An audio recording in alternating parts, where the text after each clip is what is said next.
Welcome to the channel, guys. Andrew for life. Please like and subscribe. It means so much to me. It helps out the channel so much. Today we're going to be watching a video made by Dunkey. Dunkey is a very famous YouTuber, a very good YouTuber. He makes great content. We love Dunkey over here at the Andrew for Life corner of life. And I'm just here to tell you, you have officially reached the point in YouTube where you're watching a guy react to a guy reacting to other content. So congratulations, you are here. Now, let's begin. Nope. Video games, you just pissed me off. Wait, I missed the video beginning. game industry, no. Nuh-uh. Nope. Video games, you just pissed me off. This year's E3 was a goddamn joke, and everyone involved, fuck you. This was the most sellout, embarrassing bullshit I have ever witnessed. Let's check out. Let's not. The Rock. They're all sellouts, right? Between Sony, Microsoft, Activision Blizzard, Ubisoft. I mean, all the major gaming companies are just hardcore sellouts. Back in like 2006 or whenever Vanilla WoW came out, Blizzard showed that you could charge people $15 a month just to even play the game, and people would pay that. And at some point, EA Sports, some guy for a soccer game, created the loot boxes. And lo and behold, it was like the devil himself unwrapping Pandora's box, okay? Because with the combination of skins, loot boxes, and pay to win, which is most companies, and then releasing games that are 60-70% done for $60 full value, all these big multi-million companies that probably underpay their employees and definitely underappreciate a lot of the software engineering teams that go, that work on this stuff behind the scenes. There's so many people behind the scenes that don't get the credit they deserve and that don't even get the pay they deserve in these very affluent companies. They've all sold out. Welcome to 2022. Video games is a giant sellout. Now, I'm dying to see what he has to say about The Rock. Is worth $320 million. Why is he on here advertising an energy drink before they run a commercial for his movie during a video game expo? Check this out. An iPhone. Why is The Rock involved? What? Okay, is it not enough, Dwayne? Listen, Dwayne, do you need more, Dwayne? You have $320 million. You have your own liquor company.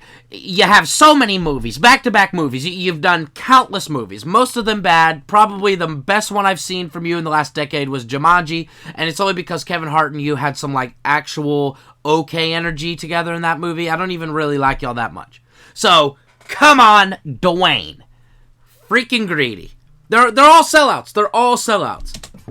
Whoa! Why are Twitch streamers on here pretending like they care about video games? There were like games True. and GameCube that were like this. Yeah, it reminds me a lot of, what does it remind me of? It reminds me of those, like, old school GameCube games. You don't play no games. Go talk about Johnny Depp's trial or some shit. The only Twitch streamer that plays games is Pete Dorr. He wasn't even on there. I've been playing platformers pretty much every day for the past few years. I love Jump King. I love, other platformers. Jump King is really good. And, I always... For Last of Us Okay, just for some context, that was a famous streamer named Asmongold with the long hairs doing this, and the other guy, his name was Miskiff, alright? Well, Miskiff, how do you not come up with platformer titles on the spot, okay? I've tuned into his stream before. He plays Mario 64 like speedruns. He does speedruns for Mario 64. How does Mario not come to your mind when we talk about platformers? Platformers? You couldn't think of any other platformer on the spot except Jump King? What the heck was that? I just thought that was hilarious because it's like, I really genuinely think Miskiff got, like, stun-locked. I don't know if it was, like, the realization that they had, like, a different setting. He's not in his room. I don't know what was going on there, but, yeah. How do you not think of more platformers than Jump King? I mean, Miskiff is fine. He's chill, but come on. I see what Dunkey's saying. Do you even play video games? Player. They showed one concept image. This was one of the highlights of the show. They're remaking Resident Evil 4. Doesn't really need a remake. They're remaking Last of Us 1. definitely doesn't need a remake. I'm Yasuhiro Anpo, director of Resident Evil. I could understand the remake behind Resident Evil 4. Resident Evil 4 is debatably the best Resident Evil, maybe except for the newest one. I know the newest one got a lot of buzz and attention. I didn't play it. I have played the fourth one. It is really good. The Last of Us, the first game, is the one getting the remake. They definitely don't need that. I don't know who's funding that, but they probably won't profit from the investment it will take to remake that game. Let's just be honest. Resident Evil 4, I could see them profiting from this. So, I think it's funny that Dunkey's criticizing it, though, but it's they could profit off that one, maybe. 4. And I'm Yoshiaki Hirabayashi, producer of Resident Evil 4. This title is a reimagining of Resident Evil 4, based on the original 2005 release of Resident Evil 4. Let's take a closer look at Resident Evil 4. Holy shit. The over-the-shoulder camera returns, of course. Look forward to future announcements. That's it? The other big remake is Knights of... Wait, that was the only announcement? They just said the title a bunch of times and then talked about the perspective? Okay, but Knights of the Old Republic? This sounds crazy. The Old Republic. Now, this game is old. Older than you remember. People who played this back on the original Xbox still consider it to be one of the best Star Wars games, and it's mostly because it has HK-47, who is a funnier character than they've ever had before in Star Wars. There's also Star Wars Eclipse. Star Wars Knights of the Old Republic is, to this day, one of my favorite games. I remember playing that game as a kid growing up. I remember playing that game on the original Xbox. And, when we had those fat controllers for the Xbox, and I remember the first one was so amazing, and it blew my mind. And then when the second one came out, it was just like we had reached an all-time high. I in my mind, as a younger person, I was like, we'll never beat this in the gaming world. And guess what? I was right. Because they're trying to remake it now. Clips from the guys who made Heavy Rain. Your vast experience hasn't prevented 8 victims from being murdered. Fucking asshole! This studio is great at making unintentional comedies, and I do not understand how they got the Star Wars license. It's kind of like if they let Tetsuya Nomura make a Disney game.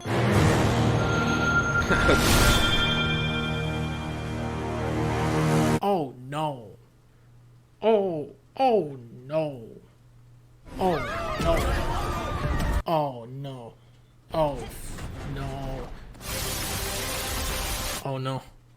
I'm actually gonna play this. In the 90s, Square was famous for its dedication to storytelling in video games.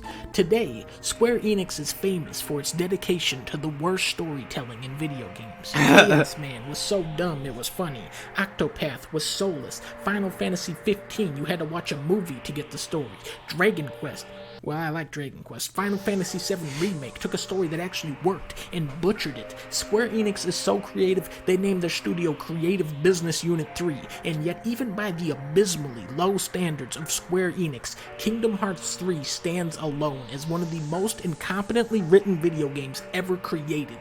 And this is why I have to play Kingdom Hearts 4, for the funniness of it all.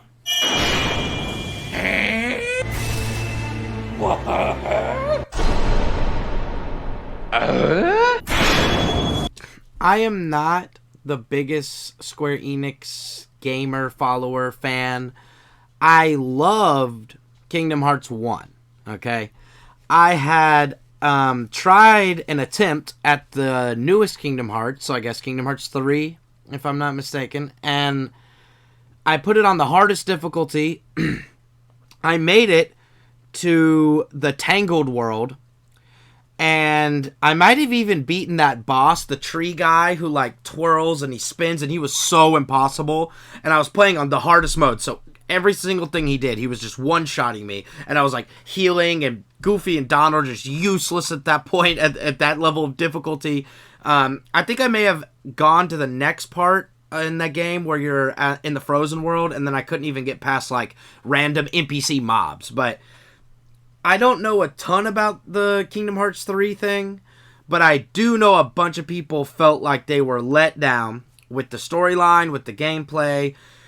And they definitely felt let down because Square Enix had taken so long between Kingdom Hearts 2 and Kingdom Hearts 3. I mean, it was at least like, what, a decade? So, yeah, I understand the criticism here because it's like, well, if you're going to take 10 years plus to follow up a sequel for one of your better selling games, I don't know if your core audience is going to be sticking around just waiting on everything you do, right? I mean, it kind of makes sense. Which one is the one with Sephiroth? Also, Final Fantasy VII Remake, I know Dunkey said that they ruined the story when they remade it, but I actually thought it was okay. You know, I'm no expert, but I did beat the game, and I thoroughly enjoyed it, and I played a little bit of the original game way back in the day when I was in high school. I bought, what was it? I think it was a Dreamcast or whatever it required. I bought a bunch of vintage systems at one point, and I did play the original and beat the remake. I could say the remake was pretty good in my opinion, but I don't even know why I'm talking, because Dunkey his opinion is much more valid than mine. He has got the following, he's got the knowledge. Okay, I'll say it like this. As someone who is not as knowledgeable as Dunkey on this topic, from an outside perspective, I thoroughly enjoyed the game. And I'll just leave it at that.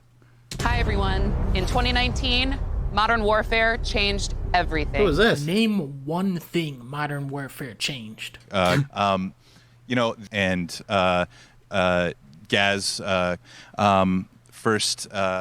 We're on Steam, as you know. I mean, Call of Duty games are still good for 2 weeks of trashy multiplayer fun, but the campaigns are so fucking pathetic, so outdated. I don't know why they show this. It looks like shit. I am so excited to play this. Capcom changed. I don't think anybody's ever played a Call of Duty game for the campaign. I mean, it's obviously the multiplayer that you go to, and then that gets old so fast. So 100% on point right there. The logo for Street Fighter 6 because everyone made fun of the old one. This game has the great misfortune of following up Street Fighter 5, which launched without an arcade mode. The netcode is still shitty, the AI is too easy on normal mode, the bosses are too hard on hard mode, there's a lot of visual bugs, long load times, they put ads before the matches, and they played it very safe with the gameplay. Street Fighter 6 looks like a pretty dramatic shift for the franchise, but as much as I love Street Fighter, that last game was such a slap in the face to the fans that it's hard to get excited. Capcom really has to redeem themselves on this one. What is a Stormgate, though? How the fuck would I know? So we actually copied Ori and the Blind Forest because that game sold really well. That's good, because you just do something that somebody else does. Yeah. They did a really good job with their creativity and taking a jump off the, creative ledge. Jump into the next game. It's from Neo Interactive, and it's called Samurai Zero. You mean Katana Zero. Select your samurai. Oh, it actually is called that. What the fuck? They showed a billion indie games. There was a show called The Wholesome Direct, and the highlight of that show is when Leah called it the Loathsome Direct. Last year there was 9 soup-type games. This year there are 200 frog-type games. Frog Sword, Frog Song, Ball Frog, Time on Frog Island, Here Comes Froggy, Frog RPG, Star Frog, Fancy Frog, Skate Frog, Frog Gun. In Froggun, your grappling gun is a frog. Devolver's presentation again tried its hardest to take attention away from their games and place it on themselves. Double Fine's event actually highlighted some of the more promising indie titles. The 2 that caught my eye were Shim, where you jump from shadow to shadow, and Animal Whale. Every game at E3 is trying to be cute and loud. These games look like they actually might be fun. Okay, I gotta say, the frog thing was hilarious, but whenever indie games and platformers are made just back to back like this, and companies are pumping out games like this, let's be real, guys. They typically have a couple of diamonds in the rough or hidden gems that you can sort of dust away the bullshit around and get to. So I'm always looking forward to that 1 or 2 random gem I find when these companies start pumping out games, especially when they just have one consistent theme. Somebody somewhere is gonna nail it, I'm telling you. Okay, let's keep watching. Everyone thought Rockstar would show their next game. They didn't, but Rocksteady did. It's been 7 years since Arkham Knight, and these guys are finally back with Left 4 Dead Shark, where you have to kill Superman. The thing with co-op is that the game is no longer a $60 buy-in, it's a $240 buy-in. Last year, It Takes Two had this great setup where only one person had to actually own the game, and the game was incredible. If Xbox is smart, they'll put this thing on Game Pass. That is a perfect match. Anything else you want to add? Yeah.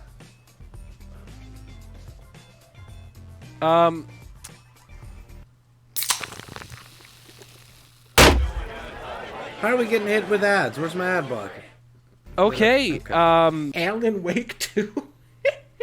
No way this is real. There are only 2 human beings that have ever played the game Alan Wake. Me and my friend Woa. If anybody else says they played Alan Wake, they are lying to you. I have never heard of this. If anybody else says they played it, they're lying. That's so fucking funny. Wake 2 is like if for some reason they decided to make a Knack 2. The big Sony news is that they are slowly bringing all of their major titles to the PC. Uncharted, God of War, Death Stranding, Horizon, and now Spider-Man and The Last of Us. I'm very happy for PC-only gamers that can finally get at some of these incredible games. And also Days Gone. The Persona series is coming to Xbox, but not Nintendo. But don't worry, Nintendo fans. You guys get Xenoblade 3. You poor bastards. Monkey to Luffy. He's called Who's buying Xenoblade Chronicles? Who bought Xenoblade so many times that they had to make a second one? Who bought it so many times that they're having to make a third one? Who are these people? I want to have lunch with them so that I can get rid of this indoctrination that somehow Nintendo has brainwashed random people into thinking is okay. It's not okay. Okay, now let's see the One Piece thing, because I do like One Piece. Banjo-Kazooie, you idiot. God of War looks amazing. It's still slated to come out this year. Probably won't, but when it does, there ain't no way it's gonna be able to match up against this next game. Sonic Frontier. The second I heard open world Sonic, I envisioned one of the greatest comedy masterpieces of all time. Looking at the gameplay, I am very disappointed that Sonic is not constantly clipping through the terrain. I did not think they would be able to get that part right. A couple months ago, Yuji Naka, the director of Balan Wonderworld, spoke out, saying he was removed as the game's director halfway through development, and then Square Enix shoved the game out the door unfinished. So far, I'm not seeing any farmers or dancing sequences in Sonic, which is... The Sonic game looks so barren. It looks so empty. Like... Are they serious? Is this really the footage? It's literally a 20% finished game. Like, maybe a quarter of the way through, they were like making the game. They're like, yeah, open world Sonic, this is gonna be such a good idea. We can bring the franchise back with this. All the years of constant criticism and glitches and poor gameplay and poor graphics, we can really nail this one, guys. Nope. We're just gonna still have apparently a less buggy mess, as Dunkey pointed out, but I would like to emphasize, this looks, it just looks like graphic sheet that they just filled in random Sonic slides and coins on. I mean, this doesn't look like a world, it doesn't look like an inviting world, it doesn't look like an interactive world, it just looks like the minimum they could have possibly done. What this looks like is minimum bullshit. And I want a good Sonic game. Sonic Adventure Battle 2, in my opinion, was one of the best games ever. So I'm dying for them to make a good Sonic game. Okay, so this just looks like pure, unadulterated, milky, stanky, expired milky, stanky asshole. Okay? It's a shame, but the developers have clarified that this is not actually an open world game. No. Sonic Frontiers is an open zone game. It's very Strand-like in that sense. Now, I'm excited to announce a special partnership. Just make it an open world game and make the game better, okay? Quit trying to make excuses for why your game's so terrible. Gosh, I am so disappointed with the Sonic franchise and have been over and over and over. You guys don't understand, okay? I'm 28 years old. I was born in 1994, right? When I was growing up, there was a point where Sonic games were the bee's knees, okay? If you played the newest Sonic game, like, everybody was talking about it. Everybody cared about it. Everybody was interested in it, okay? And so, they have just between Sonic Colors and the 7 Knights or the 7 Rings or all the, I think it was the last good Sonic game they made was Sonic Teams. It's where you had to, like, play as multiple characters as once, sort of like traversing through the universes. That was, like, the last good game they made, and it's been just, just downhill, negative reviews, negative perception, overpriced, poor development, lazy development, no respect to the community ever since then. It's just been awful. So, Sonic is basically a dying franchise. The only thing that is keeping Sonic the blood pumping right now is the movies.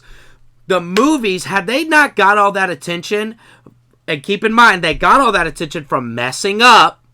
So, Sonic people, they're just really good at messing up. So good at messing up that they've managed to keep this shit show rolling an extra couple of years, potentially another decade.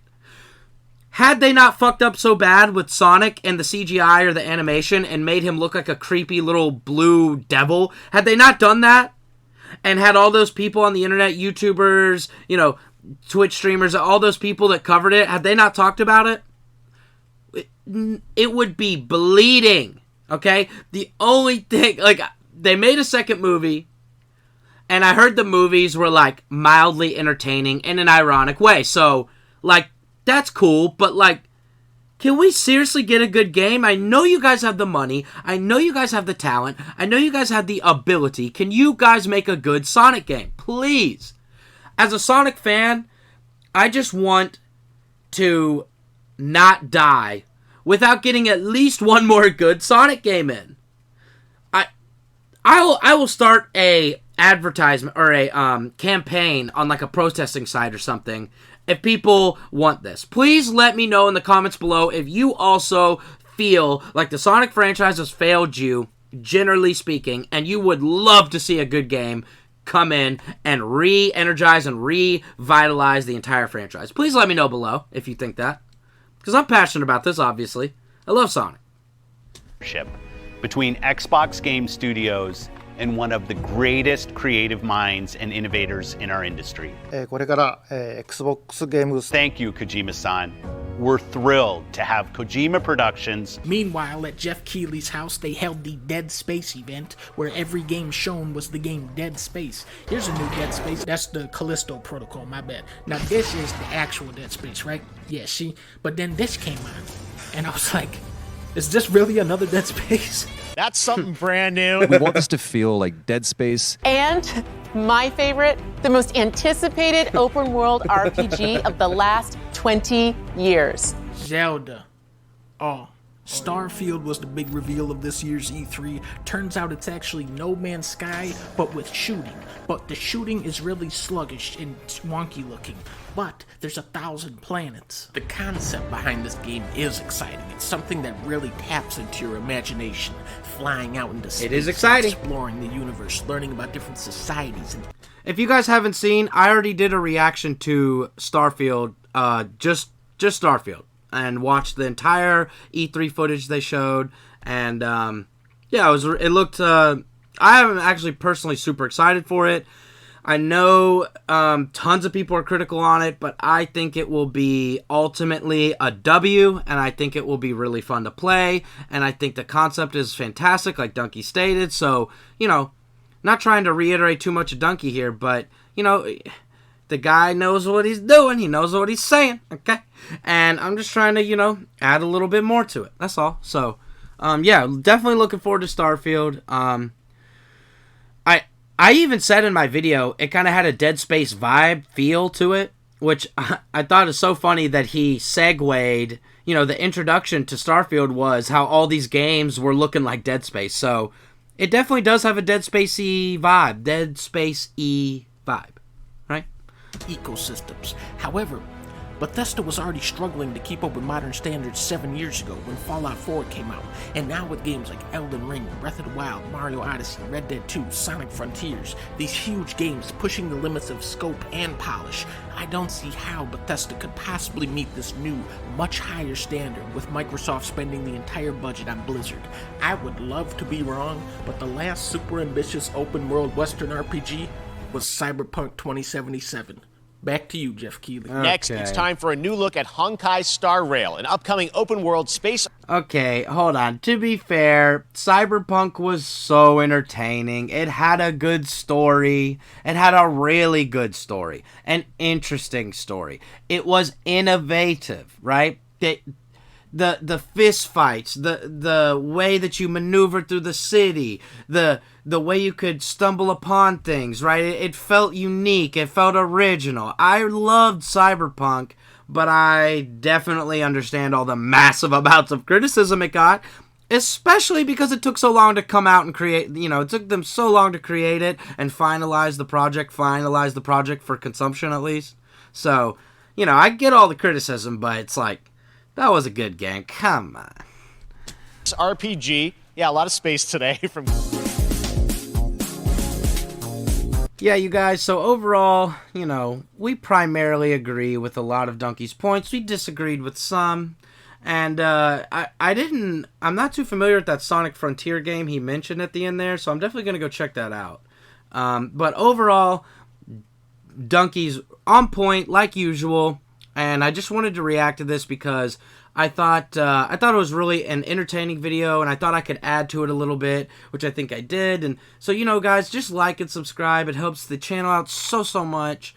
Thank you for anybody's time. Thank you for checking me out. And sorry E3 was so bad. To anybody who's getting into gaming or new, I promise it only gets worse if you stick around. Peace.